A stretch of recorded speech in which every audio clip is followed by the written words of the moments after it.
کیا آپ اکثر محسوس کرتی ہیں کہ آپ کے جذبات دوسروں کے کنٹرول میں ہیں؟ کیا آپ کے فیصلے اور خوشی ہمیشہ دوسروں کی منظوری پر منحصر ہوتی ہے؟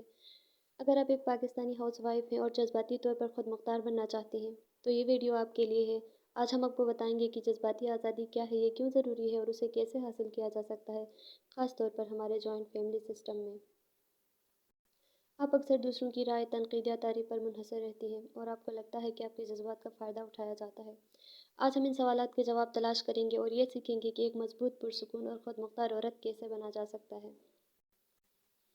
سب سے پہلے بات کرتے ہیں جذباتی انحصار کیا ہے۔ یہ ایسی کیفیت ہے جہاں آپ اپنے جذبات خوشی کے لیے دوسروں پر انحصار کرتے ہیں۔ پاکستانی معاشرے میں جذباتی انحصار کیوں زیادہ ہوتا ہے؟ اس کی کچھ وجوہات ہیں۔ ہمارے معاشرے میں خاندانی دباؤ زیادہ ہوتا ہے اور لوگ کیا کہیں گے کا عنصر بہت زیادہ پایا جاتا ہے۔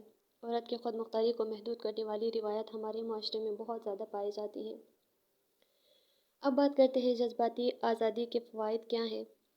اس سے آپ ذاتی اعتماد میں اضافہ کر سکتی ہیں، آپ اپنے فیصلے خود کر سکتی ہیں، آپ کے رشتوں میں اس سے بہتری آ سکتی ہے، آپ کا شوہر، بچے اور دیگر رشتے آپ کے خود مختاری کا احترام کریں گے۔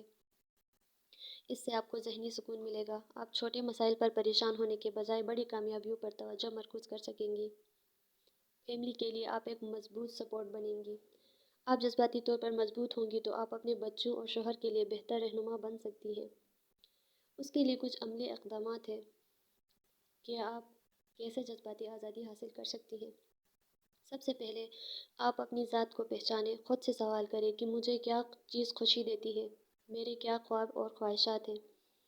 اپنی صلاحیتوں اور خوبیوں پر توجہ دیں، دوسروں کی رائے پر کم انحصار کیا کریں۔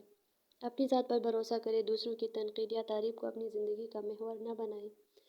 اور سب سے امپورٹنٹ، نہیں کہنا سیکھیں، غیر ضروری ذمہ داریوں یا مداخلت کو قبول نہ کریں۔ مثال کے طور پر، اگر آپ کے جذبات کو بار بار نظر انداز کیا جا رہا ہے تو واضح طور پر اپنی بات رکھیں کہ میں جو ہے آپ کی بات کا یا آپ کے رائے کا بہت احترام کرتی ہوں، لیکن یہ فیصلہ میرا ہونا چاہیے۔ اپنی دلچسپیوں پر کام کریں، روزانہ اپنے لیے کچھ وقت نکالیں، کوئی نیا ہنر سیکھیں، جیسے کھانا پکانا ہو سکتا ہے، سلائی ہو سکتی ہے، یا کوئی بھی اسٹڈی کر سکتے ہیں، بک پڑھ سکتے ہیں۔ اور جو ہے مثبت تعلقات بنائیں، ان لوگوں کے ساتھ وقت گزاریں جو آپ کی حمایت کرتے ہیں اور آپ کو سمجھتے ہیں۔ جذباتی سہارا دینے والے دوست یا رشتہ دار تلاش کریں۔ اب سب سے امپورٹنٹ یہ کہ جو ہمارا جوائنٹ فیملی سسٹم ہے اس میں ہم جو ہے جذباتی خود مختاری کو کیسے حاصل کر سکتے ہیں۔ اس کے لیے سب سے پہلے باؤنڈریز قائم کرنا بہت ضروری ہے۔ اپنی زندگی میں حدود واضح کریں اور ان پر عمل کریں۔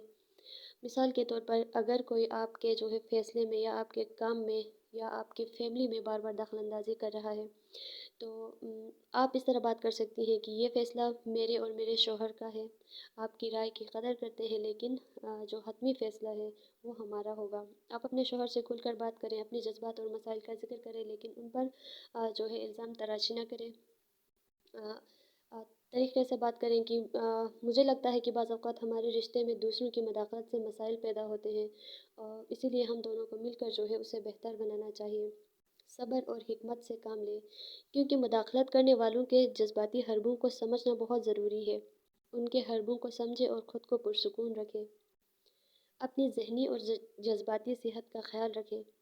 مثبت سرگرمیوں میں آپ حصہ لیں، آپ ورزش کریں یا کوئی ایسا شوق جو آپ کو خوشی دے، آپ کر سکتی ہیں۔ آپ جو ہے مینٹل پیس پہ جو ہے زیادہ فوکس کریں، نماز آپ پڑھ سکتی ہیں، نماز پڑھیں، قرآن پاک کی تلاوت کریں اور دوسرے بھی جو اذکار ہیں وہ آپ کریں، اور جو ہے آپ کے جذبات کو سنبھالنے میں یہ چیزیں بہت مددگار جو ہے ثابت ہوں گی۔ یاد رکھیں، جذباتی طور پر خود مختار بننا صرف آپ کی اپنی ذات کے لیے نہیں بلکہ آپ کے خاندان کے لیے بھی بہت ضروری ہے۔ جب آپ مضبوط ہوں گی تو آپ کی زندگی کا ہر پہلو بہتر ہوگا۔ آپ کے خیال میں جذباتی خود مختاری کیوں اہم ہے؟ نیچے کمنٹ میں اپنی رائے ضرور دیں اور اس چینل کو سبسکرائب کریں تاکہ مزید ایسی مددگار ویڈیوز آپ دیکھ سکیں۔ شکریہ۔